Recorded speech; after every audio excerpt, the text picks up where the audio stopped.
Hello everyone, welcome to Asia and Pacific shows.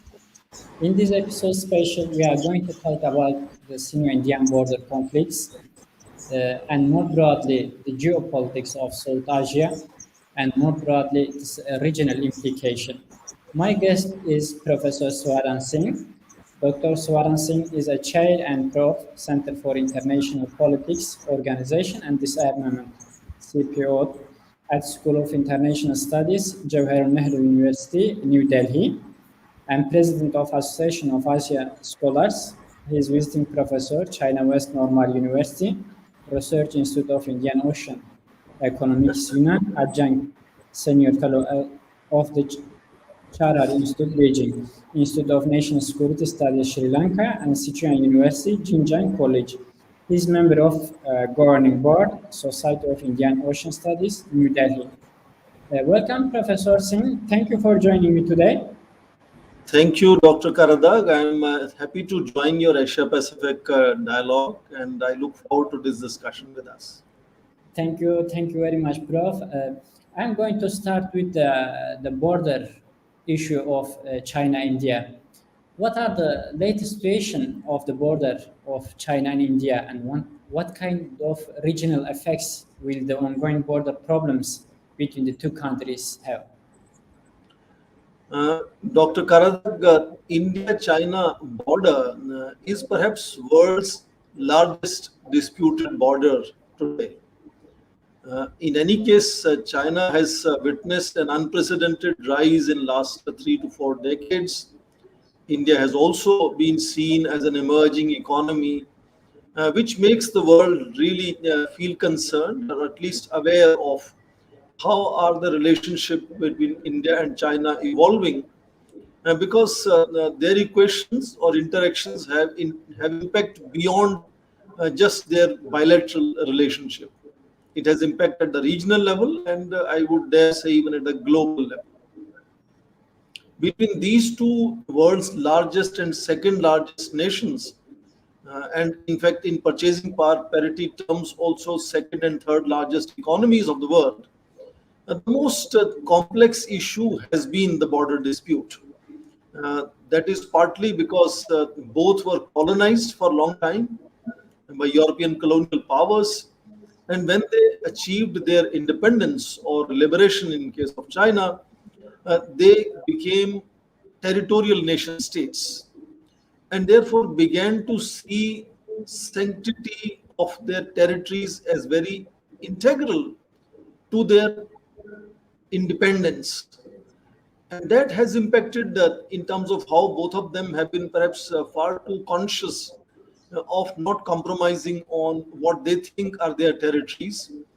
And that makes this very sensitive. They see their independence in terms of achieving claims on territories that they see as theirs.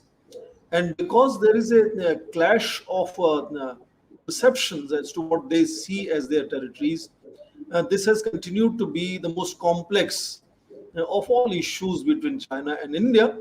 But let me also conclude by saying, should conclude by saying, despite this being the largest disputed border on the planet, despite both China and India having very powerful armed forces and they are nuclear weapon states, you would also give the credit that both these countries have made sure that no major conflict takes place because of this misunderstanding on the border. So to me, that is a positive sign that both have more or less managed their disputes on the border fairly successfully. But we also understand, as both of them are increasingly becoming empowered, increasingly becoming global players, these are additional factors or additional variables, because they now meet in various regional and global forums where they also come face to face with each other and they pursue their own national interests in those forums. They have become an additional new variable in how that is influencing what is fundamentally their bilateral border dispute. So it remains most complex, it remains most influential, it remains most sensitive, and of course, as I said, the largest border dispute that the world has. But they've also managed it well. I must say that so far there have been no major clashes, only minor clashes. Ideally, minor clashes should also not happen. But I want to give the credit to people who are involved in ensuring from both sides that these tensions remain manageable and they do not really derail the relationship of these two countries, and they do not derail their own ambitious trajectories of achieving human development, which is the focus of both these countries. So, in that sense, I think it's an interesting case to understand how these two powers are engaging with each other and engaging with other regional and global players. And it is becoming increasingly of interest around the world because both China and India are becoming very noticeable and even influential in how various regional and global issues are tackled.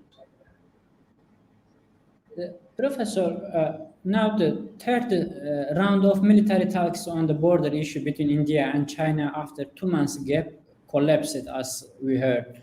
And following press release made by PLA indicated that the border issue is about sovereignty. It also seems that there will be no compromise from the Chinese side. And what will be the Indian approach to such an issue? Indian Foreign Minister published a book last year called The India Way, and he's been speaking on this issue himself, which means you can hear it from the highest official level. That the sense is that the template which was set up to conduct relationship with each other between China and India has become perhaps little outdated. So he himself talks about need to find a new equilibrium in the relationship.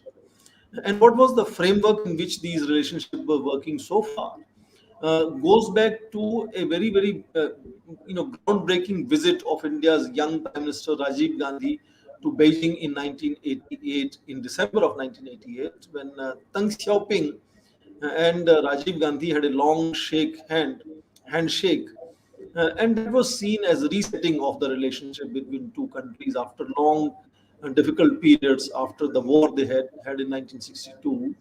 And the focus of this new template was that both China and India were now looking forward to emerge as powerful economies and wanted to focus on economic development, welfare of their people. And they did not wish this border dispute to negatively impact that ambition to become great economies.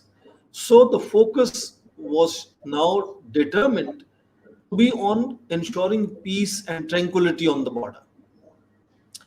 Not so much on immediately resolving the border. Of course, it was also to resolve the border, but the main focus would be to how to manage, ensure peace and tranquility was the expression repeatedly used.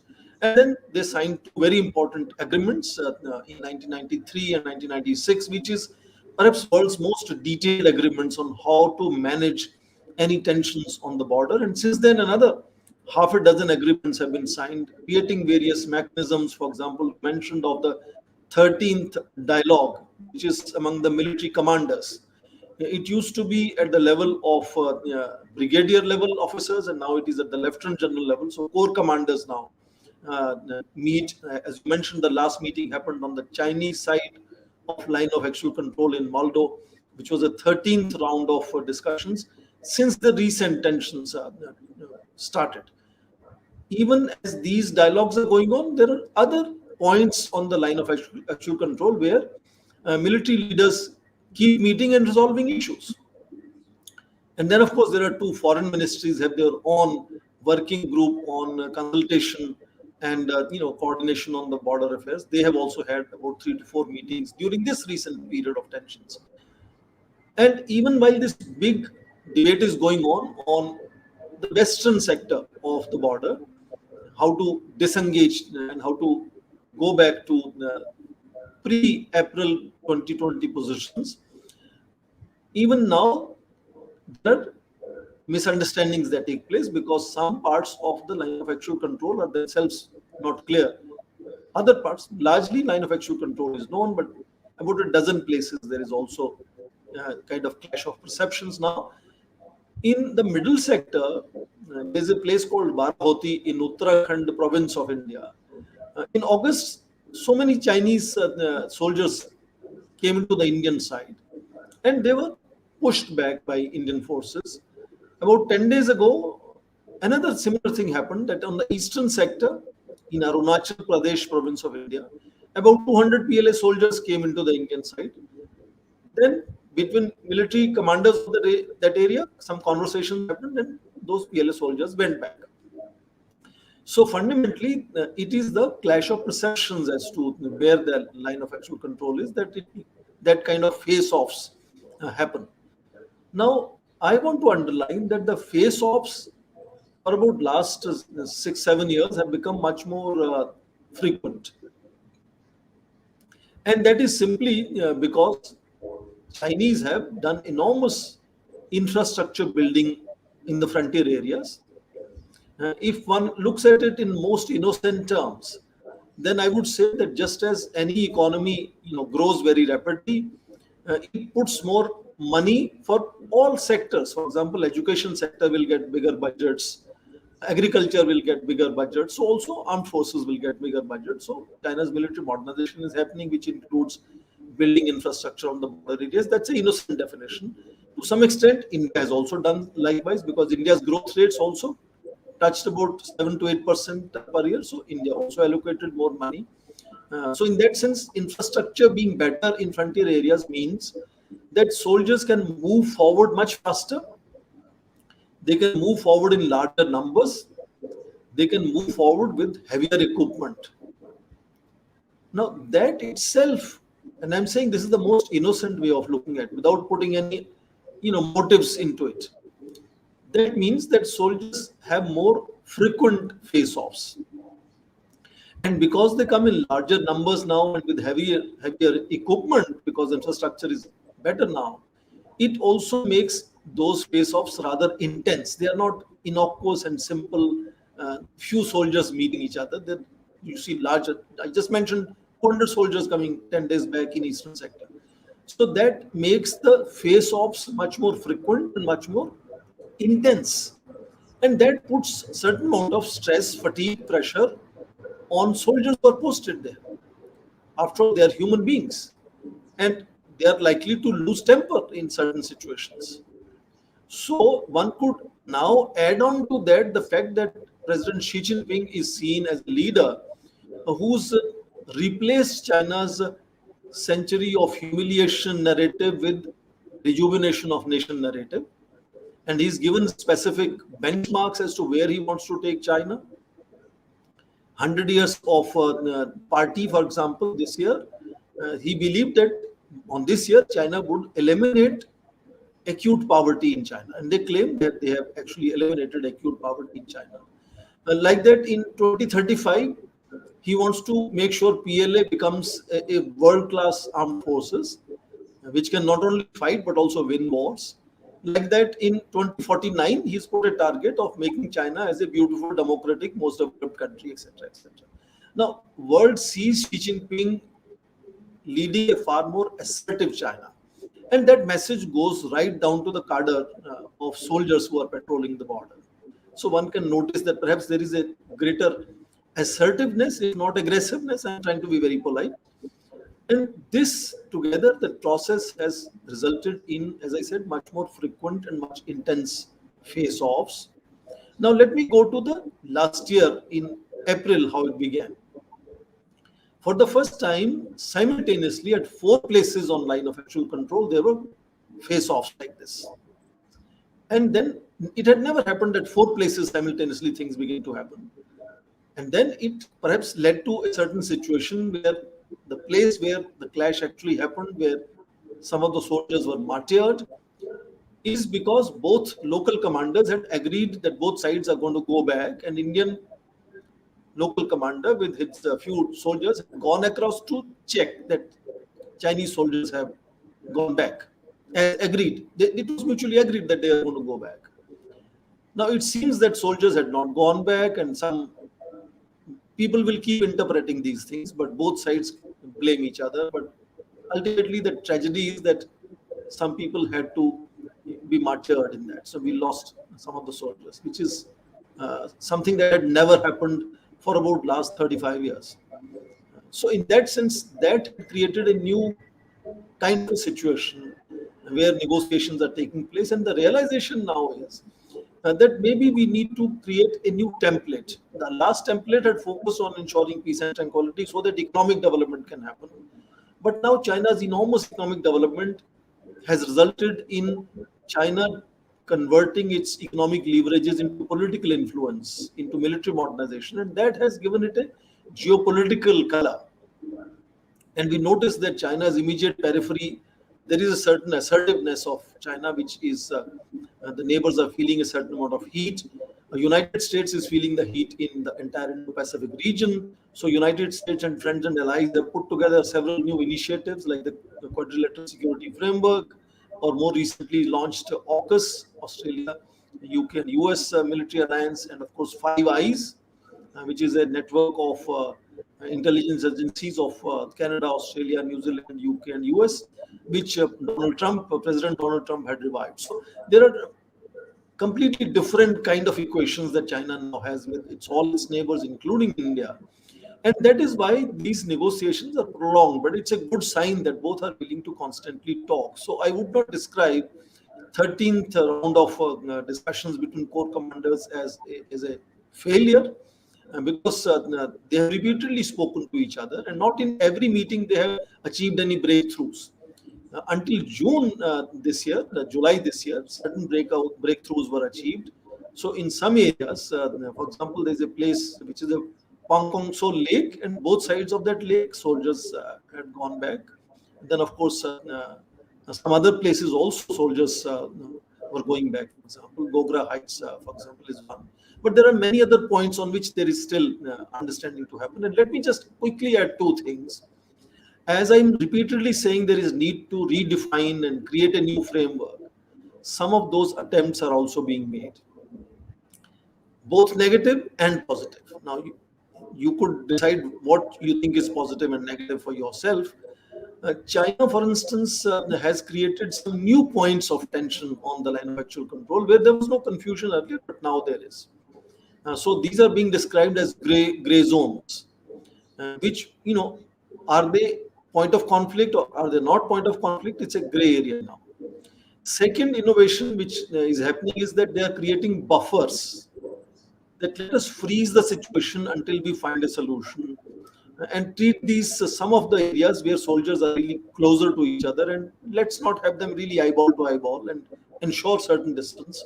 So create those basic buffers that no movement will take, no unilateral change of the ground situation should take place. So some of the very minuscule innovations are also being tried on the ground. But I think the broader understanding is that there need to be now a new framework. Both leaders, Xi Jinping and Indian Prime Minister Narendra Modi, you would remember that in April 2018, they had met in Wuhan and started a new mechanism called informal summit meetings. They also met later in October of 2019 in south of India, in Mahallipuram, to continue those informal summit meetings, and some new initiatives had happened out of it. For example, there was a new model of 2+1, because India is not part of a Belt and Road Initiative, so Chinese had created a new model where separately China and India would work as equal partners investing in third countries. It has not taken off because of tensions that have intervened into the situation. Or both had also decided to give a direct strategic direction to the armed forces to ensure peace on the border. So that thing was being attempted, that two leaders could perhaps create a new frame of relationship, so that interactions in today's world where China and India have changed can still ensure peace and stability and possibly resolution. But that was intervened by circumstances. First, for example, by Doklam, 2017, you would remember, for 73 days there was a standoff. Then this continuous standoff on the border from April last year, which is 2020. So that opportunity which both leaders were trying to sort of utilize has not perhaps reached its conclusion as of now. So I think it's a work in progress. Both sides clearly understand that they need to engage each other in a very, very different framework now than the frame that they have used for reference so far.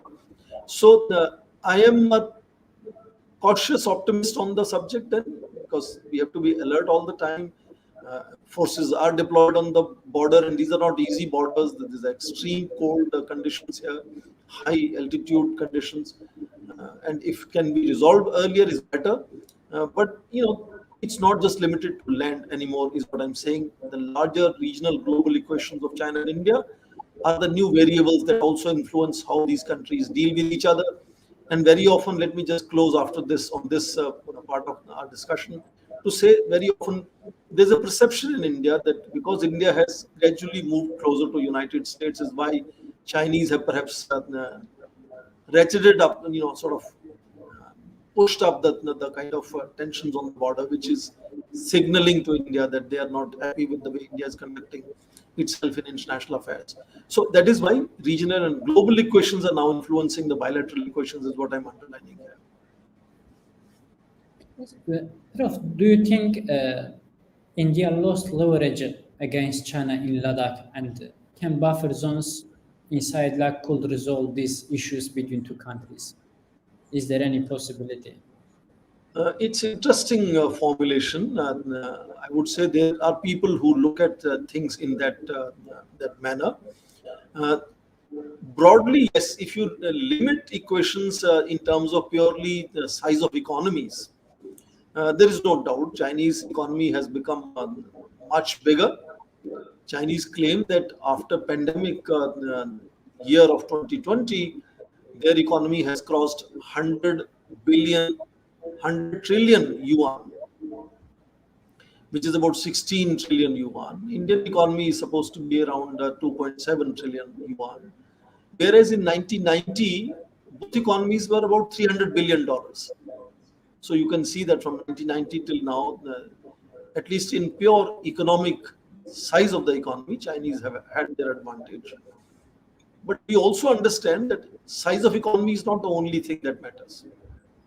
It is important variable in undergirding the national comprehensive strength, but there are other elements. For example, China today has the second largest defense budget. I understand that. But India has third largest defense budget. But with that defense budget, what can you purchase is very different in case of China and India, because purchasing power of that same amount of money when we compare in dollar terms is very different. But far more significant is, with the same allocations of budget, can you have access to the most advanced technologies of the world for your defense? Now, Chinese obviously do not have that access to the global frontier technologies the way India today has. India has access to a large number of European countries' defense technologies, Russian defense technologies, and most important, American defense technologies. And increasingly, they are getting into partnerships of working together. And that has a clear advantage that sort of multiplies India's advantage in that sense, even if the budgets are bigger and smaller. So China could have 3 times, 4 times budget compared to India. And national morale, of course, is another issue. But I do understand that relations over a period of time have definitely become asymmetrical. It's not so much parity that is the frame to understand the relationship. But asymmetry never means a relationship which is simple, weak, and strong relationship. In asymmetries, both parties have their own, their separate niche advantages and disadvantages. Now, for example, most of the developed nations are engaging India as world's largest democracy. For example, recently Boris Johnson is talking about creating a group of 10 democracies. Sometimes even the quadrilateral security framework is seen as a grouping of 4 democracies. Now, without mentioning it, automatically has some insinuation for China. So what I'm underlining is that even in asymmetric relationship, there are pluses and minuses. But India does understand that the relationship and equation has evolved differently over a period of time. And therefore, both these countries have their own aspirations. For example, Chinese would like to make sure that India stands as a large neighboring country with one China policy. China would like to see the largest economy in the neighborhood, which is India, becomes part of Belt and Road Initiative. China would like to see that India, treats Tibet as integral part of China. So China has its own axe to grind, needs India for these things. India also needs China, for example, to make sure that the enormous one side that the trade is rectified, that there should be more opportunities for India to export. The trade deficit is an enormous problem in that sense.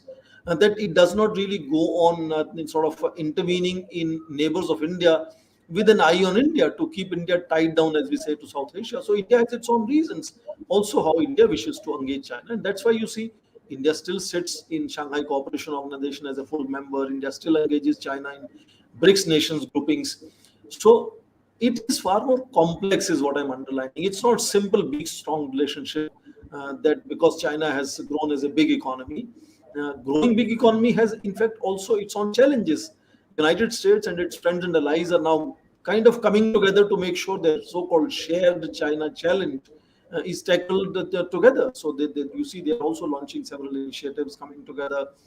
So China has those challenges as well, which India does not have those challenges. No country is trying to counter India in that sense. So it's a complex relationship which is evolving over a period of time. And I think Indian leadership clearly understands and has articulated the fact that we need to find new equilibrium in the relationship. We both need each other, definitely. There is no denying the fact. So it's a spectrum of various colors in that relationship. It's a mosaic. China today, it is the largest source of India's imports, despite all the tensions. So many, about 23,000 Indian students go to study in China. So in that sense, it's a multicolored relationship, it's a complex relationship. Yes, border is a very significant component of it. It raises emotions. It raises a certain fear among neighbors, among other countries, that if it really goes out of control, this could have implications for the larger region. But so far, China and India have ensured that they have managed their border really much better. In fact, the immediate other comparison comes India's border with Pakistan, which is much smaller country, much weaker than India. That border is far more violence prone compared to China-India border, which is only last year something happened, but otherwise, even you see the most powerful armed forces, when you see them repeatedly beating on the line of actual control, simply pushing and shoving, to me, that's a sign of restraint, and that's a good sign that both soldiers know that they should not escalate and they should really try to manage things as with limited damage. Both are very capable of doing enormous damage to each other, but that restraint, I think, is something that gives confidence that China and India, despite all the complexities, all the changing equations, have been able to manage things more or less fine, and that they can perhaps, because they are both becoming conscious of managing things better, they will obviously sooner or later find new evolved frameworks of engaging each other. Prof, recently, the royal government of Bhutan and the government of China signed a memorandum of understanding on the three-step roadmap for expediting the Bhutan-China boundary negotiations. On this agreement, what do you think are the significance and implications of this agreement for India? First of all, let me sort of bust some of the misnomers about what has happened on the ground. It's not an agreement on the border. It's simply a memorandum of understanding between China and Bhutan as to how they wish to take their border negotiations forward. Just that. Border negotiations will continue for both of them. Now, let me also underline the fact that Bhutan and India relations are one of its kind. They're very unique. And that's not simply limited to the fact that we have a 1950 treaty which underlines that special relationship of Bhutan and India. Bhutan itself is a very, very proud sovereign nation. And if you look at it, for 2 decades now, the king himself has launched a beautiful experiment of democracy in Bhutan. Now, a country which is trying to find grassroots and build a robust democracy, why would it sort of try to, in that sense, drift away from the world's largest democracy and move to China, which people think is not a democratic country. So people to people relations are very different, economic relationships are very different, uh, government to government relationships are very different. The political model which drives the governments on both sides is very different. So there is no immediate concern here that Bhutan is drifting away to China. I think that somehow media has tried to build up that this MOU means things are changing between China and Bhutan. Let me also underline that 1988 onwards, when these negotiations opened, there have been phases of negotiations on and negotiations off and negotiations getting tense and China's claims drifting from one to other side. China had for about 3-4 years now found another territory in east of Bhutan, which they also claim as Chinese territory. Earlier they were trying to find a swap between the western side and the northern side. They want western side because that's area which is sensitive to them. It's a narrow area. It's like a triangle with India on both sides, Sikkim and Bhutan on both sides in that sense, not India on both sides. And they want to expand that sort of southern tip of that triangle. So they were offering this swap between northern claims and then western claims on Bhutan's borders. So these things have gone on and on. Sometimes things have gone worse. So this could be a good sign that they have signed some MOU. But that doesn't change the fundamental reality on the ground that negotiations are taking place. India is always in complete know of what is happening in those negotiations. And India stood up to the challenge when the challenge came in 2017. So Bhutan knows that India would stand for it. India is a reliable ally in that sense. So I don't think in that case that much should be made out of this MOU being signed. I'm not saying it's a negative sign, it's a positive sign that both countries have signed the document. But that's not to be understood as a drift of Bhutan from away from India and towards China. I'm going to ask one question about the reapproachment between China, Pakistan, and recently Afghanistan. What kind of implication of this nexus will have on India's geopolitics? Indeed, we have noticed that China and Pakistan are the countries that have been most enthusiastic in engaging Taliban. The new regime, which has forcibly captured power in Afghanistan. But you also see that even they are not able to recognize Taliban because the entire world in one voice believes that Taliban is not an outfit that can be easily recognized until they show and prove themselves as having changed completely, meet certain basic minimum norms or certain benchmarks of civility.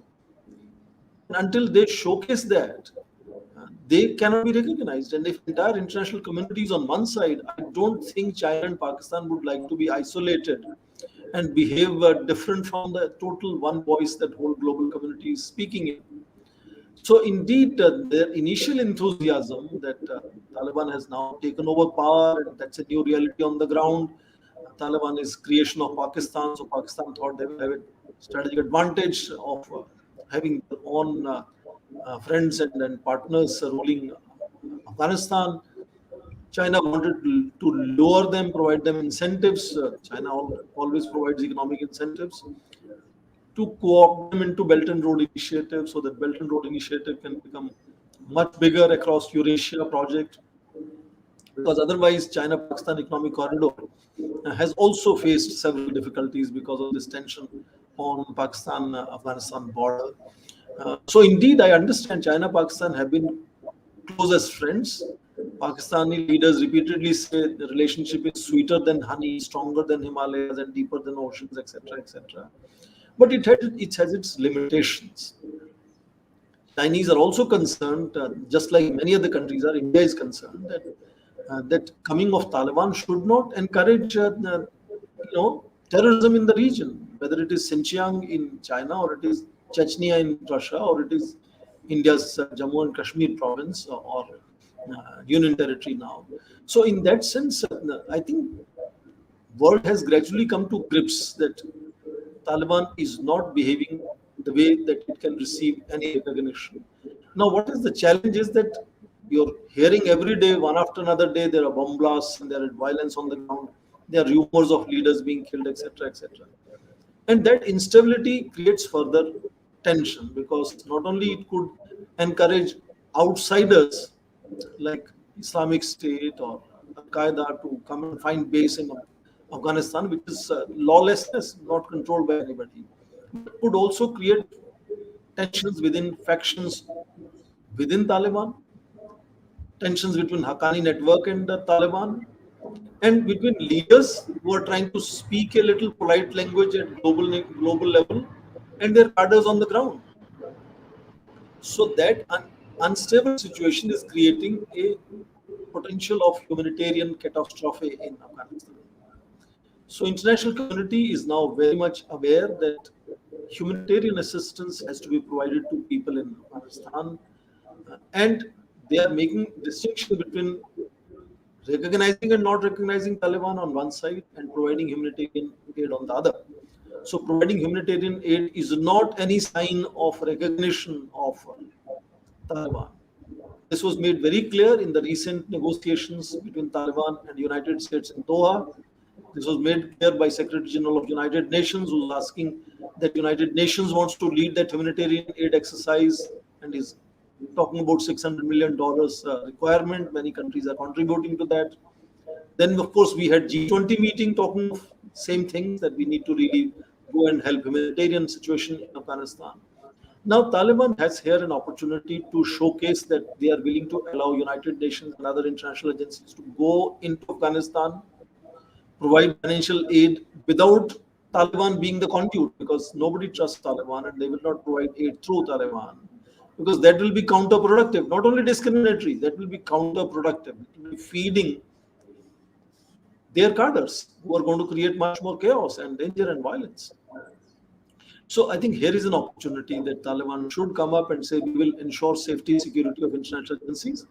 These international agencies, they were already in Afghanistan. They know how things work on the ground. They are not going to go and explore how to do things. They are very familiar with ground situation there.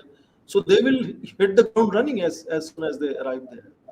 So I think gradually both China and Pakistan are realizing that they cannot easily use Taliban to sort of create a new axis of China, Taliban, Pakistan, which should worry India. Of course, it will worry India if that kind of thing happens. But India has constantly been also engaged at all various levels, whether it is the European foreign minister or the United States, or it is other outfits, for example, even including Shanghai Cooperation Organization had its CST outreach.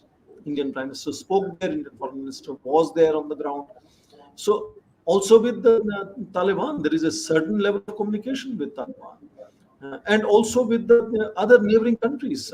Russia and Iran are very friendly to India, and both are very, very clearly engaged with Taliban. Both have received delegations of Taliban. So India is also engaging these nations at multiple levels and multiple channels. But I noticed that the initial angst or anxiety that was happening, that oh, now China, Taliban, Pakistan will come together, and that could be something for India to worry about. I think world has created enough pressure and made it very clear that both China and Pakistan are staying very, very clearly at distance and are not recognizing or engaging Taliban the way they thought initially they will. And that means India has joined the right side of international decision making, where we are saying there are benchmarks, and until Taliban proves itself on those benchmarks, there is no question of recognizing Taliban. But we will meanwhile provide humanitarian aid. So the initial anxiety that this trio could meet together and create tension on the border, I think, has diminished over a period of time. Prof, now I'm going to turn to the Indian Ocean. Do you think China will increase its influence in the coming years to the Indian Ocean as it did in South China? Is there any possibility? And in this regard, what kind of regional alternatives India can offer, given the increasing influence of China in other countries in South Asia? There is no doubt that, as I mentioned, that 40 years of enormous economic rise of China has resulted in military modernization and the modernization of its PLA Navy, which has now two aircraft carriers, which one could not imagine till mid-80s. There was no question of China having aircraft carriers. Now it has two carriers, and they do patrolling. And in any case, it is the largest it has, I think, four of the world's largest shipyards are Chinese. So they're the largest manufacturer of vessels, etc., etc. So their vessels will go around the world on all oceans. It's also important to understand that the focus of China in early 1990s, after collapse of Soviet Union and end of Cold War, shifted from what used to be the three islands chains that China had till 1990s, focused on where it wanted to go if it wanted to make a blue water navy towards Pacific Ocean. Now, since 1990s, it has started looking at focusing much more on the Indian Ocean areas. So it is focusing much more on engaging the Indian Ocean littoral and Indian Ocean island states and others. So definitely from 2007-8 onwards, when there was a period of sudden rise in piracy, an International Maritime Organization between 2005 to 2008 had given statistics of a sudden rise of piracy. China used that occasion in the name of protecting its global trade and ships on oceans to launch and become partner of anti-piracy initiatives in Gulf of Aden and other areas. So the presence of a Chinese Navy in Indian Ocean has increased enormously, no doubt. And it is definitely not friendly to India, but it is not also inimical to India very clearly. What is a matter of concern is that China, despite being in dialogue with India all the time, does not like inform India. So Indian Navy often finds Chinese ships by surprise. They're sometimes anchoring in one of the neighboring countries, and India finds itself not in know of what is the mindset, what is the plan of these sometimes even submarines of Chinese. Of course, India has over a period of time enhanced its monitoring capabilities, and we are able to monitor Chinese ships coming into Indian Ocean or underwater unmanned vessels also. Also, we can monitor them much better. Indeed, India has also gone to the extent of collaborating with PLA Navy in some of the anti-piracy activities and joint patrolling in even rescue operations. In January of 2017, there was a case of Indian and Chinese navies working together in rescuing a particular ship that was being hijacked at that time. So it's not only one kind of equation, as India notices Chinese Navy appearing in much larger numbers into Indian Ocean. This whole story about string of pearls, where China has over a period of time worked on various ports, built new ports. Even recently, for example, now it has access to Djibouti. India likewise has also expanded its access to various ports in various countries, sort of whether it is Malaysia or it is Iran or it is various other island states in the Indian Ocean. So India also is expanding its access and engagement with some of these countries. Yes, that Chinese Navy is influential compared to where it was. But is it influential compared to Indian Navy? No, that's not a possible proposition. That's a ridiculous proposition because India has enormous advantage of its location. India jets out very clearly into Indian Ocean. India has a tri-services command in a very strategically located Andaman islands of India, Andaman and Nicobar Islands of India. India's large naval commands are on both sides of in the Arabian Sea and Bay of Bengal. So India's preponderance in that sense, and India's traditions of having two aircraft carriers, even when India became independent, is very different. Now, it sure means India has to be much more alert and careful about what Chinese Navy is doing in the region.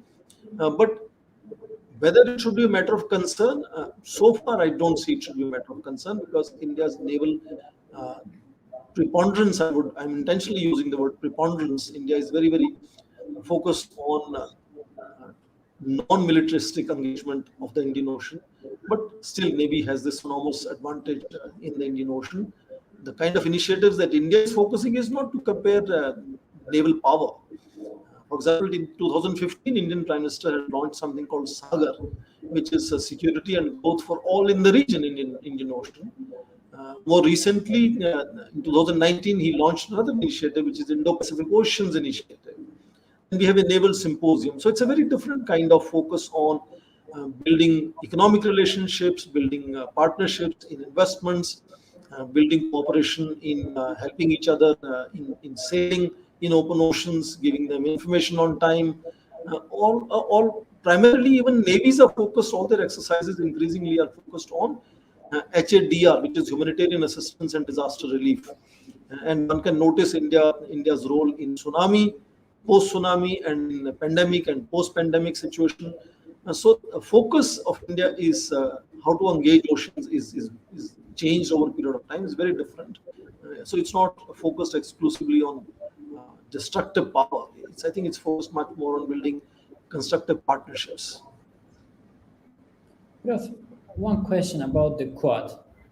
Many analysts argue that India is the weakest links among the Quad countries. What will be your take on such arguments? I think it's a very mischievous expression to use the weakest link. India is, other than United States, the largest economy, the largest society, largest military, which is in the Quad. I think why this is said weakest link, because both Australia and Japan are in alliance partnership with the United States. They have military alliances with the United States, which India does not have, and India is not willing to have a military alliance. India is very conscious of what is called strategic autonomy of India. That's why I just mentioned to you, just as India sits in quadrilateral security framework, India also sits in BRICS groupings. India sits in Shanghai Cooperation Organization, where it engages Russia and China, which are normally seen in the United States as its main competitors.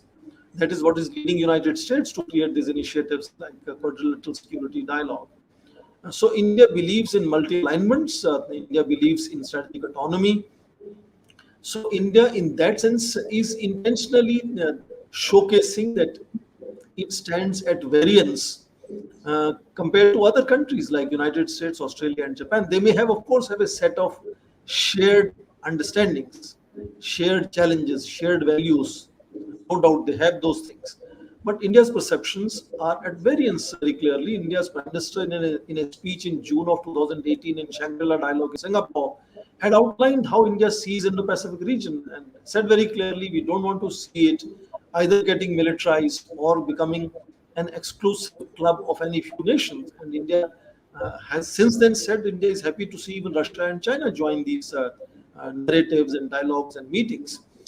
So therefore, you saw the creation of AUKUS of UK, US, and Australia was to underline the fact that quadrilateral security dialogue is not going to be a military alliance. That's not going to be Asian NATO. And if the United States wants to create some kind of an arrangement of that nature, it has to look for other partners.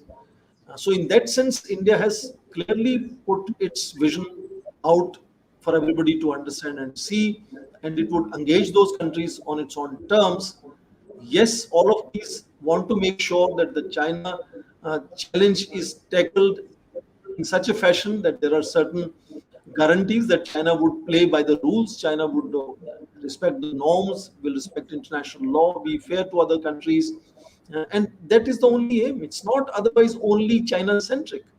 Because if you look at their initiatives, the first quadrilateral security dialogue leaders summit meeting in March 16 this year had created 3 working groups. First group on critical technologies, second group on climate change, and third group on pandemic. None of the 3 had anything to do with China. So sometimes this the preoccupation of defining Quad as obsessed with China is misplaced in that sense. I'm not saying that China consciousness is not there. All 4 of them see China as something that concerns them. China's rise and assertiveness concerns them. But that's not what drives them. ensuring peace, stability, prosperity in the region, ensuring ASEAN centrality in Indo-Pacific region, so that we still make sure that countries play by the rules, by the norms, international law is respected by all. That is the focus of quadrilateral security dialogue. So, in that sense, I think that suits India, because India is very happy to participate in initiatives that want to work in that direction. India is not comfortable in military alliances, so India has not joined a military alliance, and the United States understood and created another military alliance. In fact, it's interesting to see that even Prime Minister of Australia, Scott Morrison, recently, after return from United States, said, "Oh, it's not a military alliance." So you can see there is a certain reluctance even on part of Australia to really let that happen, because all these countries are next door neighbors to China. The way Japan and India want to organize their equations with China have to be different compared to the United States, which is world's most powerful economy, most powerful military, and is sitting tens of thousand kilometers away in that sense. So between quadrilateral security framework also there are shades and shades of minor variations as to how they visualize their so-called shared China challenge. But I want to underline, Quad is not only limited to dealing with the China challenge. They have much larger agenda for themselves, and you can see them negotiating and talking of several other challenges. For example, in their face-to-face meeting in Washington D.C. recently, it was Taliban, it was Afghanistan, which was another main focus area in addition to what they had already discussed. They're also now adding on other areas like cybersecurity, for example. So new areas are also being added. It's not clearly China-centric at all in that sense. Prof, I'm going to turn to the Taiwan. Considering the China's troubled relation with both Taiwan and India, what is the importance of Taiwan in India-China relations? I think Taiwan is an extremely sensitive issue for China. And when countries begin to engage Taiwan, it rattles Beijing very clearly. And that is simply because because Taiwan has presented itself as a success story, whether it is their economic growth and development, or it is their democratization of their politics, or their engagement with the rest of the world. I can understand that only 14 small countries today recognize Taiwan, and many people do talk about China ultimately perhaps succeeding in even taking these countries into its fold, and you could have a situation when no country has a formal recognition of Taiwan as a nation state. But remember, even today, about 45 to 50 countries have commercial relationships and offices in Taiwan. Taiwan is a member of about 15 to 20 international organizations, and that should not be overlooked. What is matter of concern here is that as China constantly shows its kind of power projections vis-a-vis Taiwan, I am not noticing any serious response from international community, which is perhaps discouraging, because that will embolden China not only against Taiwan but also against other neighbors. And Xi Jinping perhaps would love to create an example of the assimilation of Taiwan, and create a situation of hostage for Taiwan, where they see no other country willing to come and stand with them and rescue them in that sense. And all countries are deserting one after another, and they might see that they have no other option rather than engaging Beijing. And we have noticed that as and when the Kuomintang party, KMT party, comes to power, the equations are in any case much friendlier to Beijing. It's only when Democratic Progressive Party is in power, which is currently Tsai Ing-wen is the president now for second time, 2016 and 2020 now, that we start hearing this language of Taliban, I apologize, of Taiwan being an independent country, and then certain kind of equations get into complexity. So world community has to wake up and understand that Xi Jinping would create this as an example of assimilation and power projection in the neighborhood. And to do that, he need not annex Taiwan. China is not going to militarily annex, they're going to only fatigue, tire, stress Taiwan to accept terms that Beijing wants to offer. If you look at the other examples of Hong Kong and Macau, which have separate currency, separate flag, separate police, and so on, separate flag, there is going to be very, very interesting, innovative, one country, two systems kind of a model, which might be offered to Taiwan over a period of time. And with enormous fatigue continuing, there's a possibility that Taiwan could accept some arrangement of that nature. So it's going to be minuscule. It's like peeling the onions very gradually, incremental approach. And international community perhaps is not waking up to this incremental change. They expect perhaps something dramatic to happen, and then they will all stand up and do something in response. I don't think Chinese are going to do anything dramatic in that sense. They will only try to fatigue Taiwanese into accepting certain very, very loose assimilation into mainland. And I think therefore Taiwan becomes a very interesting case here for international community to understand that whether they want to allow China to redefine its equations in the neighborhood, redefine its power profile in the region, and particularly countries in the immediate periphery of China have to take note of what is happening, how incrementally things are changing on the ground. $60 billion of investments of Taiwan into China, 100 billions of trade. It's a large trade. About 1 million Taiwanese already live in mainland China. So these are things which have happened very imperceptibly, gradually.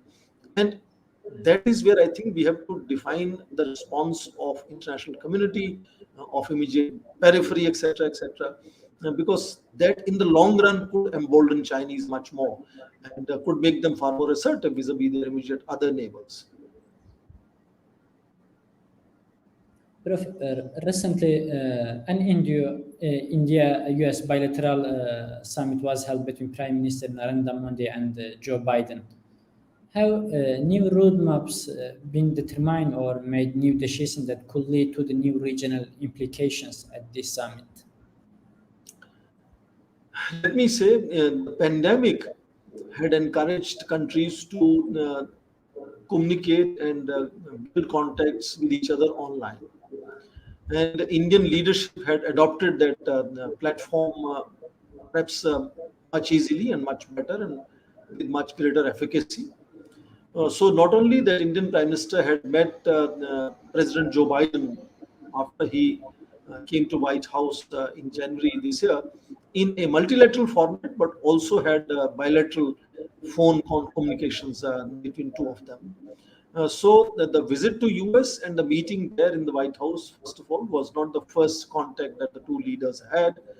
Indeed, President Joe Biden had visited India also as vice president. So the two leaders had even met before and had some kind of a communication between them.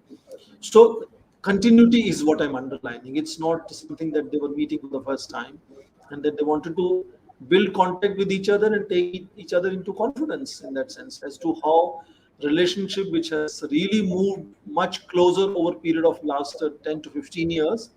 You could go back to 2005 when for the first time a kind of a joint statement to open talks on nuclear dialogue had started. In May of that year, a defense cooperation agreement was signed, and since then several dialogues have taken place, several agreements including 3 foundational agreements have been signed, which makes it possible for India to access most advanced technologies from the United States, which US shares only with its military alliance countries, alliance partners. So that communication has constantly been becoming much more intense and much more stronger.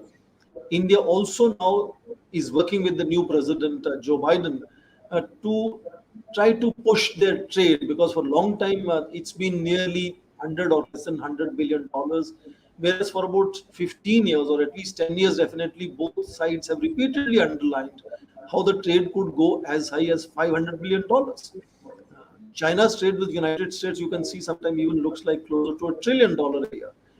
So how to achieve that potential is the focus now, and I think how Indian Prime Minister met the top leaders of the most advanced technology companies in the United States showcased as to what kind of focus India wants to give to India in the US relationship. Of course, defense cooperation is at the core and very strong in defining the nature of bilateral relationship. So about $20 billion of contracts have been signed in, I think, about last 20 years.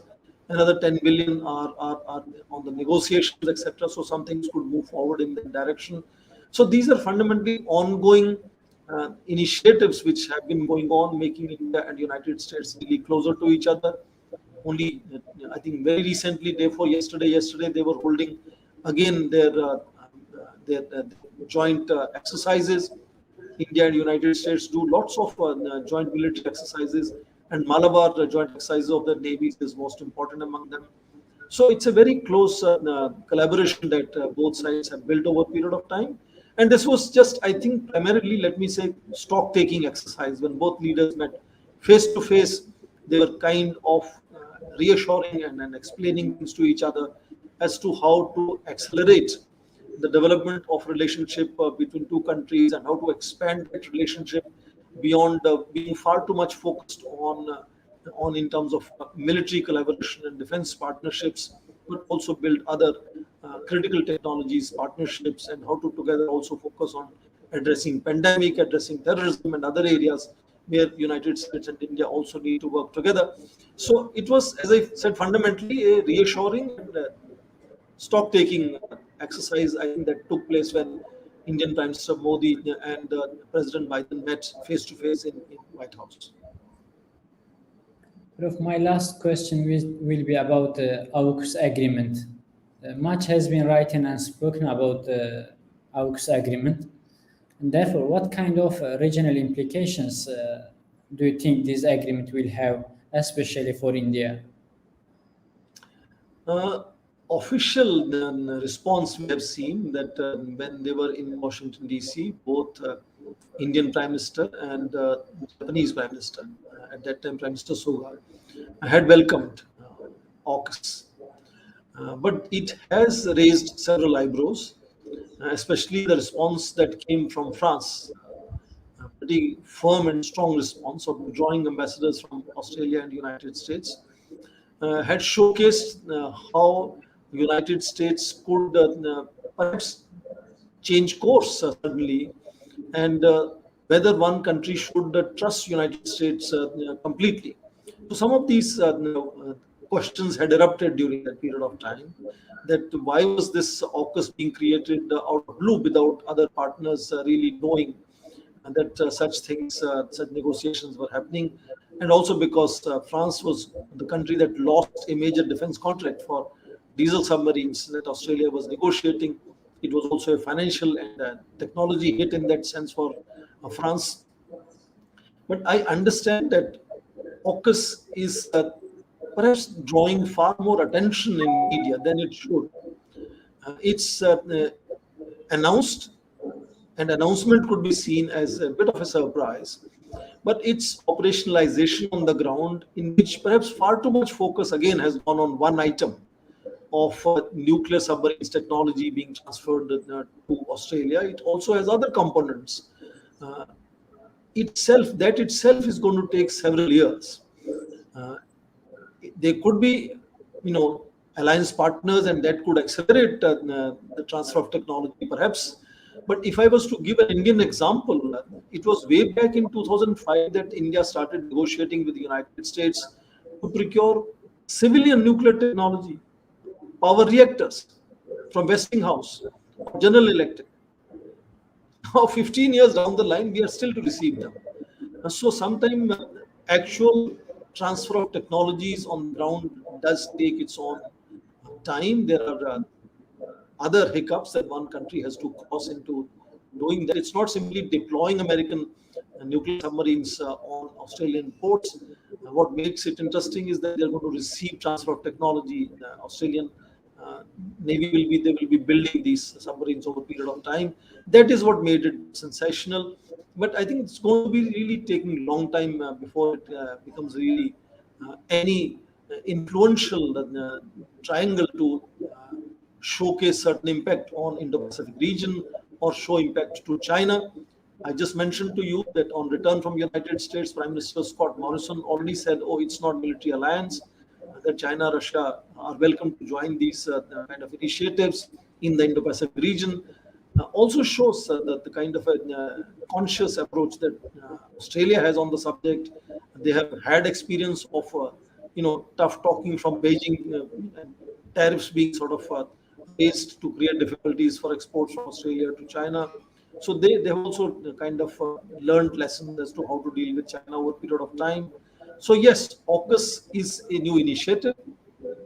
It's very clear now that this does not undercut at all the quadrilateral security dialogue, because that was another question, whether it is going to undercut the quadrilateral security dialogue's mandate or efficacy. That's not happening, because this is a very limited mandate that AUKUS has, and quadrilateral security dialogue has a much bigger mandate and very different mandate. So it's positively, leaders are saying it's going to be complementary actually with each other, because there are not going to be much pressure on India in the quadrilateral security dialogue to push towards militarization related initiatives, because that component has now moved away into AUKUS. So India can perhaps feel far more relaxed of not being under any stress, because if you remember the kind of language and speeches that Mike Pompeo, for example, the last Secretary of State, used to talk about, and how he used to repeatedly focus on China in even in quadrilateral security engagements, that perhaps is going to be the matter of past now, because there is a clear distinction between what AUKUS is supposed to do and what quadrilateral security framework is to do, and that comes as a relief to India to stay robustly engaged in this initiative and play its role and make its contribution to ensuring peace, prosperity, and stability in Indo-Pacific region. Thank you very much, Prof. It is a really great pleasure to host you on my shows. I hope we can meet in another shows also. And thank you for sharing this great horizon with me, with my audiences. It's a really great pleasure for me. Thank you, Dr. Karadag. It's a pleasure talking to you, and I look forward to our continuing discussion at some later stage as well. Best of luck to your Asia Pacific dialogues, and I wish to also make sure I watch them and listen to other experts talking on these issues. Thank you for hosting me, and I look forward to our continued discussion. Thank you, Prof. Thank you very much.